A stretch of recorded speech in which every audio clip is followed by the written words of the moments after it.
Breaking news చూస్తున్నారు. తెలంగాణలో party బలోపేతాన్ని Pawan Kalyan speedup చేయబోతున్నారా? Janasena బలోపేతానికి ఆయన ఇప్పుడు మరింత ఊతం ఇవ్వబోతున్నారా అంటే అవుననే మాట వినిపిస్తోంది.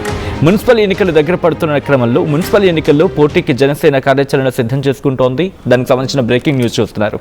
రాష్ట్ర వ్యాప్తంగా 10 మంది కోఆర్డినేటర్లను నియమించబోతోంది జనసేన. ఉమ్మడి జిల్లాల వారీగా సమన్వయ కమిటీలు ఏర్పాటు చేసింది. ఉమ్మడి రంగారెడ్డి జిల్లాకు ఎన్ శంకర్ గౌడ్, కరీంనగర్కు సాగర్ ఆర్కే నాయుడు, మెదక్కి రాధారాం రాజలింగం, మహబూబ్ నగర్కి ముమ్మారెడ్డి ప్రేమ్ కుమార్, వరంగల్కి మాదిరెడ్డి దామోదర్ రెడ్డి, నల్గొండకు మేకల సతీష్ రెడ్డి, ఖమ్మానికి మిరియాల రామకృష్ణ, నిజామాబాద్కు మచ్చ సుధాకర్, ఆదిలాబాద్కు మంథని సతీష్ కుమార్. మున్సిపల్ ఎన్నికల్లో ఒంటరిగానే జనసేన పోటీ చేయబోతున్నట్టుగా తెలుస్తోంది.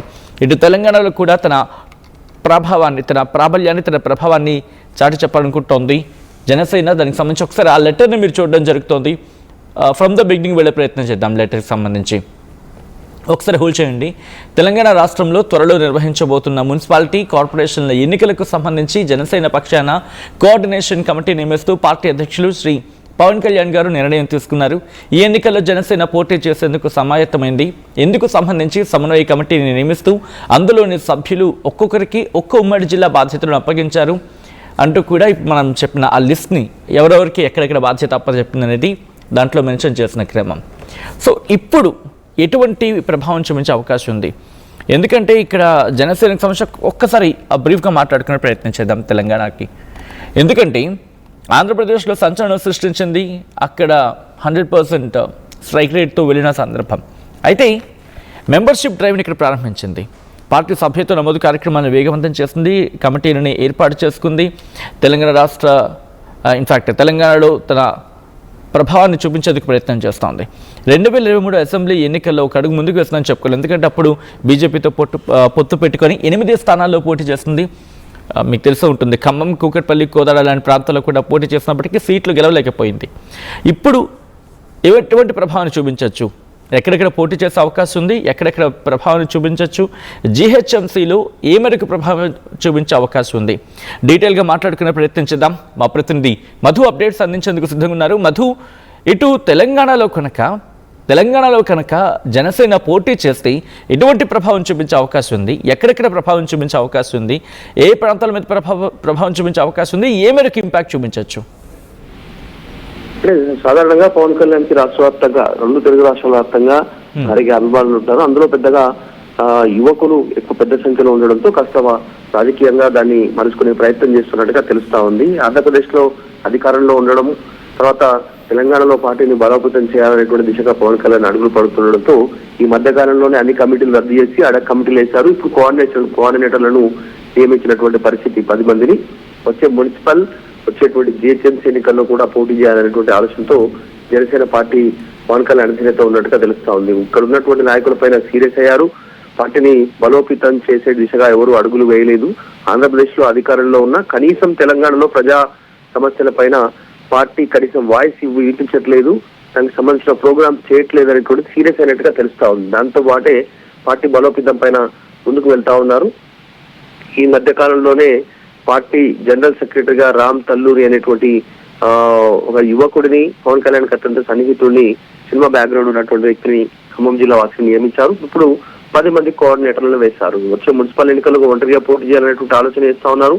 జిహెచ్ఎంసీలో అవసరమైతే బీజేపీ, టీడీపీ, జనసేన ముగ్గురు కలిసి ఆంధ్రప్రదేశ్ లో అలయన్స్ లో ఉన్నారు, ఆల్రెడీ కూటమిలో ఉన్నారు కాబట్టి ఆ రకంగా ముందుకు పోయే ప్లాన్ చేస్తున్నట్టుగా తెలుస్తా ఉంది. ఈ 10 మంది కోఆర్డినేటర్ల సంబంధించి సమన్వయ కమిటీ ఏర్పాటు చేశారు.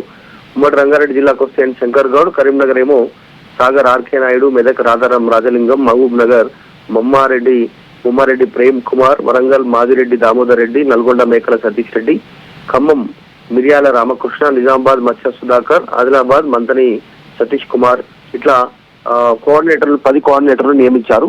నెక్స్ట్ అన్ని నియోజకవర్గాల వారిగా 5 మంది పేర్లతో, జిహెచ్ఎంసీకి సంబంధించి 300 వార్డుల్లో 5 మంది పేర్లతో లిస్టు తయారు చేసి పంపాల్సింది కూడా జనసేన అధ్యక్షుడు పవన్ కళ్యాణ్ సూచించినట్టుగా తెలుస్తా ఉంది. సో మొత్తానికి తెలంగాణలో పవన్ కళ్యాణ్ ఫోకస్ చేస్తున్నారు అనేటువంటి చాలా స్పష్టంగా కనిపించి చాలా వేగంగా ముందుకు అడుగులు వేసుకుంటూ పోతూ కనిపిస్తా ఉంది. ఈ మధ్య కాలంలోనే ఆయన కరీంనగర్ కొండగట్టు ఆంజనేయ స్వామి టెంపుల్ కు వచ్చారు. 35 కోట్లకు పైగా టీటీడీ నిధులను అక్కడ వెచ్చించి డెవలప్మెంట్ కు సహకరించేటువంటి విధంగా నిర్ణయం తీసుకున్నారు.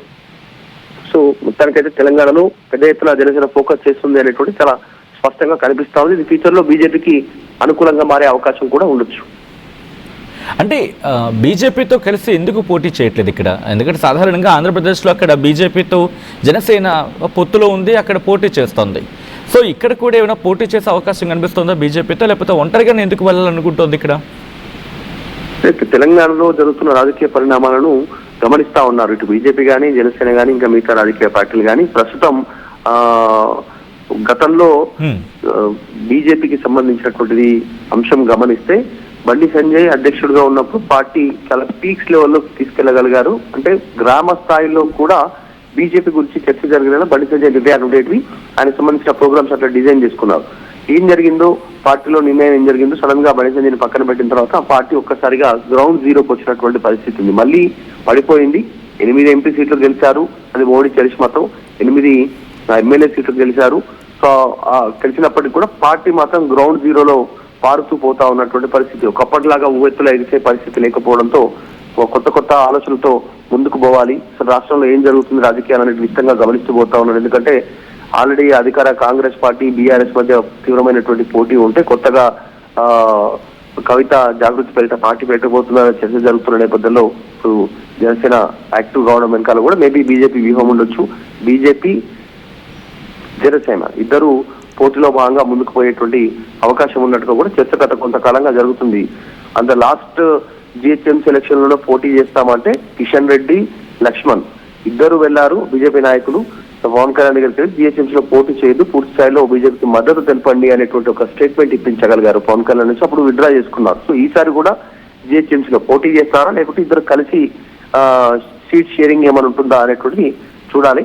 సో మొత్తానికి జనసేన మాత్రం తెలంగాణలో పోటీ చేయాలి, బలంగా ఉండాలి అనేటువంటి ఆలోచన చేస్తా ఉన్నారు. ఇప్పటికే మనం చూసాం పవన్ కళ్యాణ్ విషయంలో మోదీ కాస్త సాఫ్ట్ కార్నర్ తో ఉంటారు. మోదీ పవన్ కళ్యాణ్ ఎంకరేజ్ చేసే విధంగా కొన్ని మాటలు మాట్లాడారు. అంతకు ఆంధీ అనేటువంటి, తుఫాన్ అనేటువంటి స్టేట్మెంట్ చేశారు.